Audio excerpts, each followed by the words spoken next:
दोस्तों, जिस बात का डर था आखिर वही हुआ। आतंकियों की चाल में मोदी सरकार फंस गई है और पाकिस्तान जीत गया है क्या? क्योंकि जिस तरह की घटनाएं अब देश में हो रही हैं, उससे तो यही लगता है कि पहलगाम में आतंकी हमला हुआ, आतंकी उसमें जीत गए और हिंदुस्तान हार गया है। नमस्कार, मैं आपके साथ केके राणा, न्यूज संवाद देख रहे हैं। पहलगाम में आतंकी हमला होता है, 28 लोगों की जान चली जाती है और धर्म पूछकर वो लोगों की जान ले रहे थे। लेकिन ऐसे में सवाल ये उठता है कि आखिर धर्म पूछकर ही जान क्यों ली गई? क्योंकि वो चाहते थे कि धर्म पूछकर जब जान ली जाएगी तो हिंदू मुस्लिम का मुद्दा हिंदुस्तान के भीतर उठेगा, हिंदुस्तान में सांप्रदायिक दंगे होंगे, एक दूसरे के खिलाफ नफरत बढ़ेगी और हिंदू और मुसलमान के बीच की खाई और गहरी होती चली जाएगी। और जो मंसूबे लेकर आतंकी आए थे वो अपने मंसूबों में कामयाब रहे। उन्हें आना था, लोगों की जान लेनी थी और भारत में नफरत का बीज बोना था। तो वो आए, 28 लोगों की जान ली गई और नफरत का बीज भी बोकर चले गए। और अब हम लोग उस नफरत के बीज को पौधा बनाने में लगे। पूरे देश से जैसी घटनाएं निकलकर सामने आ रही हैं, वो इस तरफ इशारा करती है कि आतंकियों की जीत हम खुद करा रहे हैं, आप करा रहे हैं। ये द मुस्लिम एक एक्स पर हैंडल है और जिसने लिखा कि कश्मीरी छात्रा ने अपने साथ हुए अभद्र व्यवहार और मारपीट की आपबीती सुनाई। छात्र नेता इशप्रीत सिंह ने सिख समुदाय के साथ में कश्मीरी महिला छात्र से मुलाकात की और उन्हें सुरक्षा का भरोसा दिया। और इशप्रीत सिंह ने क्या कुछ कहा, आपको ध्यान से सुनना चाहिए। हमला किया था, मार रहे थे, गालियां दे रहे थे, तो यूनिवर्सिटी से हम कैसे भी जान बचा के आ गए। तो कल शाम को जब हम रूम में बैठे थे तो लोकल्स आके नॉक करने लगे, गालियां देने लगे। जो मेरे साथ मेरी बहन खड़ी है वो मेरी कश्मीर से एक बहन है। वो कश्मीर से पढ़ने के लिए यहाँ पर खरड़ में आई थी और एक कॉलेज में डिग्री ले रही है वो। और जब कश्मीर में उन घटिया आतंकवादियों ने गोलियां बरसा के निहत्थों के ऊपर उन्होंने बच्चे मार दिए गए, तो ये मेरी बहन का भी दिल दुखा, क्योंकि कन्याकुमारी से लेकर कश्मीर तक भारत एक है। और बहुत सारे ये लोग आए कि भारत के टुकड़े हो जाए, पर भारत के टुकड़े कभी हो नहीं सकते क्योंकि ये अखंड भारत है। और ये मेरी बहन जो पढ़ पंजाब में रही है, तो स्टेट का प्रधान होने के नाते मेरा फर्ज है कि जो इसके साथ हो रहा है वो आज मेरे को आपको बताते हुए एक शर्म आ रही है कि इसको दोषी बनाया जा रहा है कि तेरा कसूर है, तेरी गलती है जो वहां पर टेररिस्ट अटैक हुआ। एक बच्ची, मेरी बहन जो यहां पर पढ़ रही है और जो भारत का हिस्सा है, उसका क्या कसूर है? और सिर्फ ये कोई एक मामला नहीं है, ऐसे तमाम मामले हैं। एक और आप ये देखिएगा जहां अशरफ हुसैन लिखते हैं कि कश्मीरी मुस्लिम छात्र को क्यों निशाना बनाया जा रहा है, और वीडियो उत्तराखंड की बताई जा रही है। इस वीडियो को सुनिएगा आप। आज किस तरह से धर्म पूछ करके हिंदुओं के ऊपर अत्याचार हो रहा है, इसको हिंदू समाज बर्दाश्त नहीं करेगा। इसके लिए एक विशेष अभियान का आगाज हो चुका है।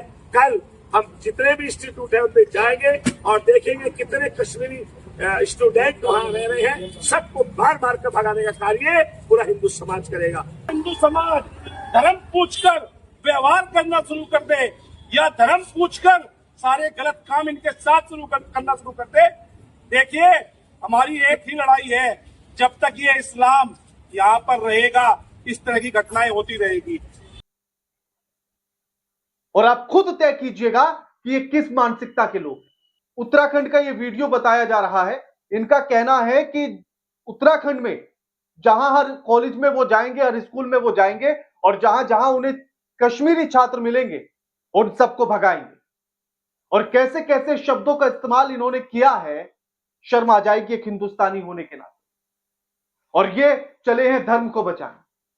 और ऐसे ही मूर्खों की करतूत की वजह से देहरादून पुलिस को भी अपना बयान देना पड़ा, कश्मीरी छात्रों की सुरक्षा बढ़ानी पड़ी, और जिसके लिए देहरादून के एसएसपी अजय सिंह का बयान सामने आया। सुनिए अजय सिंह ने क्या कुछ कहा। अभी पहलगाम में हुआ था, इसको देखते हुए राजधानी में खासकर हाई अलर्ट पर निर्देश प्राप्त हुए थे, जिसके तहत लगातार क्षेत्रों में चेकिंग भी की जा रही थी। साथ ही साथ ऐसे एजुकेशनल इंस्टीट्यूट जहां पर काफी सारे छात्र निवासरत हैं, वहां पर भी एक्स्ट्रा पीएससी डिप्लॉयमेंट किया गया है, जो वहां पेट्रोलिंग पर है। और अभी जो हमारे 1201 करीब यहाँ पर छात्र हैं जो जम्मू कश्मीर से यहाँ पर अध्ययनरत है, इन सभी की लिस्टिंग कर ली गई है, कौन किस इंस्टीट्यूट में पढ़ता है, कितने लोग हॉस्टल में रहते हैं। सभी से कोशिश की गई कि संपर्क हमारे पुलिस कर्मियों द्वारा कर लिया जाए।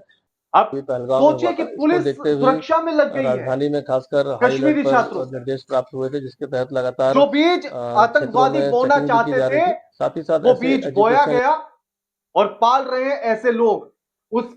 उस बीज को पौधा और पौधे से पेड़ बनाने के लिए ये लोग मेहनत कर रहे हैं। आतंकियों को जितवाना चाहते हैं ये, और भारत को हराना चाहते हैं ऐसे लोग। असदुद्दीन ओवैसी जब सर्वदलीय बैठक से निकले तो उन्होंने एक ही बात का जिक्र किया, और उन्होंने कहा कि हम हर तरह से सरकार के साथ हैं, लेकिन कश्मीरी और कश्मीरी छात्रों को लेकर जो गलत प्रचार चल रहा है उसको बंद कराया जाना चाहिए। ऐसी खबरें चंडीगढ़ के तमाम विश्वविद्यालयों से आई, चंडीगढ़ के यूनिवर्सिटी से आई, और इसके साथ ही आपको एक और वीडियो देखनी चाहिए।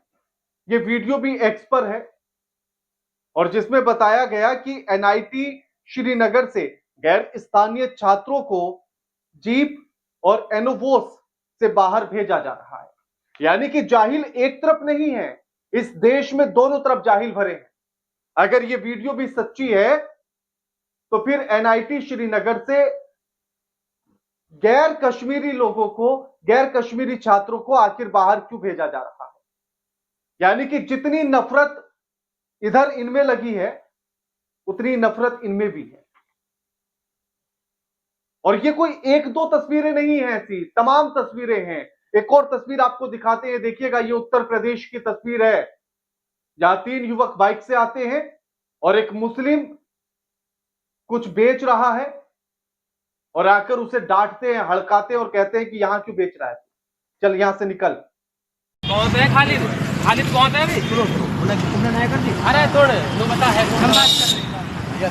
इन्होंने लोग दी कल से नहीं आने का, मैंने जब कल चलो तो अभी भाग जाना था। ठीक है, लंबो हो जाएगा। आज के बाद एक में चाहिए रटौल को, कहीं को भी हो, आज के बाद कम मत पड़ेगी। ठीक है, रटौल में देके सब्जी हाँ मत चाहिए, जल्दी कर जाओ, लंबो हो जाए। ऐसा ही तो नफरत का बीज बोने के लिए आए थे आतंकी। ऐसी ही तो नफरत की बातें करने के लिए आए थे कि हिंदुस्तान में हिंदू मुस्लिम की आग लगे, लोग एक दूसरे से नफरत करने लगे। और एक और आपको दिखाता हूं, ये विकास दिव्य कीर्ति, इन्होंने एक वीडियो बनाया है और डॉक्टर विकास दिव्य कीर्ति ने एक किस्सा सुनाया अपने ही ऑफिस का, अपने ही इंस्टीट्यूट का। और उन्होंने बताया कि उनके ही ऑफिस का, इस इंस्टीट्यूट का एक लड़का उन्हें मिला सुबह आते हुए, तो उसने कहा कि मुझे बहुत गुस्सा आ रहा है। तो उन्होंने कहा ठीक है, घटना ऐसी घटी है तो गुस्सा आना स्वाभाविक है। फिर उसने कहा लड़के ने कि आज जब मैं सुबह इस इंस्टीट्यूट के लिए आ रहा था तो बस में मेरे पास एक मुस्लिम बैठा हुआ था और मुझे इतना गुस्सा आ रहा था कि मेरा मन कर रहा था कि मैं उस मुस्लिम पर हमला कर दूं। ये विकास दिव्य कीर्ति ने बात बताई है। अब आप सोचिए कि किस हद तक नफरत हम भर चुके हैं लोगों के मन में, कि हम मुसलमान को देखकर उसे आतंकवादी मान रहे हैं, उसे दुश्मन मान रहे हैं, वो भी अपने ही देश के मुसलमान को देखकर। कहां से आई ये मानसिकता? ये भी बताऊंगा कि मानसिकता कहां से आई। लेकिन उन जाहिलों की बात भी सुन लो, क्योंकि जाहिल एक तरफ नहीं है, दोनों तरफ है। दूसरी तरफ के जाहिल लगातार एक्स पर ये बातें पूछ रहे हैं कि धर्म पूछकर किसने मारा। वो पूछ रहे हैं, वो कह रहे हैं कि जो पीड़ित लोग ये बता रहे हैं कि धर्म पूछा गया उसके बाद गोली मारी गई, तो उनका कहना है कि इन बातों पर हम यकीन कैसे कर लें, ये बात ये सच बता रहे हैं या झूठ बोल रहे हैं। तो उन जाहिलों को ये बात ध्यान रखनी चाहिए कि धर्म पूछकर मारा है, ये बात सच है। लेकिन अगर आप फिर भी बहरे और अंधे होना चाहते हैं तो इतना जरूर समझ लीजिएगा, मारा तो गया, आतंकियों के द्वारा हमला तो किया गया है, ये तो सच है ना। 28 लोगों की जान गई, ये तो सच है ना। तो कम से कम उन 28 लोगों की जान आतंकवादियों ने ली, चाहे जैसे ली, कम से कम इस आधार पर तो देश के साथ आकर खड़े हो जाएं वो जाहिल। लेकिन उन जाहिलों को भी सिर्फ हिंदू मुसलमान करना है, उन जाहिलों को भी आतंकवादियों को जितवाना है, क्योंकि जो बीज वो बोने आए थे उस नफरत को बढ़ाकर वो उसे पौधा और पेड़ बनाना चाहते। और ये जो नफरत है, चाहे इनके दिमाग में भरी गई हो या ऐसे पीड़ितों के ऊपर सवाल उठाने वालों के दिमाग में भरी गई, वो कहां से आती। सबसे पहले राजा भैया का जरा ट्वीट देखिए। ये कहते हैं कि भारत के लोगों को कश्मीर जाना बंद कर देना चाहिए, क्योंकि वो लोग हमारे ही पैसों से खाते हैं, पलते हैं और फिर उन्हीं पैसों से आतंकवाद को फंडिंग करते हैं। हम होटलों में जाकर रुकते हैं, उनके होटलों में खाते हैं, पीते हैं, उनके घोड़ों पर, खच्चरों पर सवार होकर सवारी करते हैं, उनको पैसा देते हैं और फिर खुद के लिए आतंकवाद भी पालते हैं। तो राजा भैया को समझाओ कि जिनके खच्चरों पर आप बैठते हैं, जिनके होटलों में जाते हैं, वो आतंकवादी नहीं है। अगर वो आतंकवादी होते तो पूरा कश्मीर इस तरह से सड़कों पर नहीं होता उन आतंकवादियों के खिलाफ। और ये कहां से आया ऐसी चीजें? जैसे ही ये पहलगाम की घटना घटती है तो निशिकांत दुबे का एक ट्वीट सामने आता है और वो कहते हैं कि जब देश का बंटवारा हिंदू मुस्लिम के नाम पर हुआ तो केवल वोट बैंक के लिए अल्पसंख्यक के नाम पर मुसलमानों को ज्यादा अधिकार देना, हिंदू को दोयम दर्जे का नागरिक बनाने वाले आज ये बताएं कि पहलगाम की घटना धर्म के आधार पर हुई है या नहीं हुई है। लानत है सेक्युलरवादी नेताओं पर, आर या पार पाकिस्तान के कब्जे वाला कश्मीर हमारा होगा। तो लानत तो आपको आनी चाहिए। क्या किसी सेकुलर नेता ने, किसी सेकुलर हिंदुस्तानी ने या किसी भी हिंदुस्तानी ने आपको रोका है क्या पीओके लेने से? चलिए ना, साथ है आपके पूरा देश। 11 सालों से आप सिर्फ कहानियां सुना रहे हैं कि पीओके हमारा होगा, हमारा होगा। अरे कब होगा? लानत आप पर है और ऐसे नफरती बीज बोने वालों पर लानत है। शुभेंदु अधिकारी का वीडियो देखिए।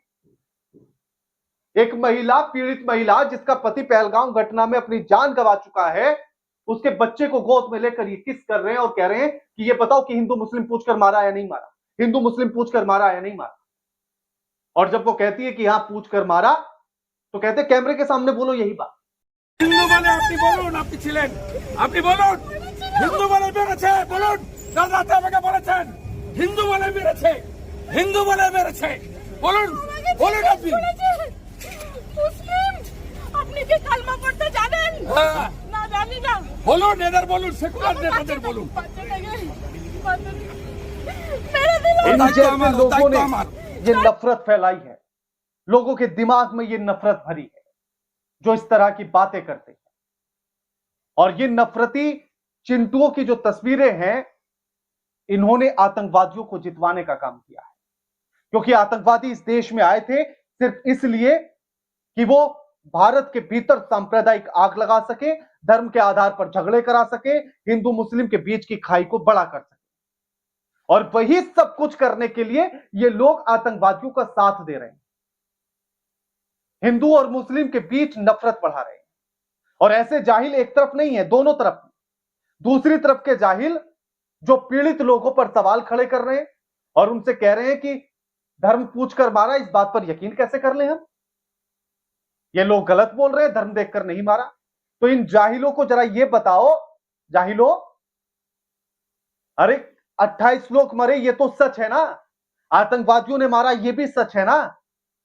तो कम से कम उन लोगों की जान गई, हमारे देश के वो लोग हैं, आतंकवादियों ने जान ली, इसी बात पर आकर कम से कम देश के साथ खड़े हो जाओ। यकीन इस बात पर भी उतना ही करो कि धर्म पूछकर मारा गया है। जितनी ये बात सच है कि 28 लोग मारे गए, उतनी सच ये बात भी है कि धर्म पूछकर मारा गया। और अगर आप धर्म वाली बात पर यकीन नहीं करना चाहते तो कम से कम देश के साथ उस मुद्दे पर आकर खड़े हो कि आतंकवादी घटना हुई, हमारे 28 लोग मारे गए और इसके हम खिलाफ हैं। कम से कम ऐसे तो साथ दे दो जाहिलो। अब जैसे ये बताया जा रहा है कि अब इन नफरती चिंटुओं को आप देखिए ना, ये नफरती चिंटू देश में आग लगाने का काम कर रहे हैं, इस देश में हिंदू मुस्लिम की खाई को बढ़ाने का काम कर रहे हैं। लेकिन इन चिंटुओं से देश नहीं चलता। देश, इस देश को शांति और अमन चाहने वाले लोगों से चलता है। कश्मीर के लोग जो प्रदर्शन कर रहे हैं इस आतंकवाद के खिलाफ, कश्मीर के छात्र जो इस आतंकवाद के खिलाफ प्रदर्शन कर रहे हैं, उनसे चलता है देश। जो हिंदू और मुसलमान एक साथ आकर खड़ा हुआ है, उनसे चलता है देश।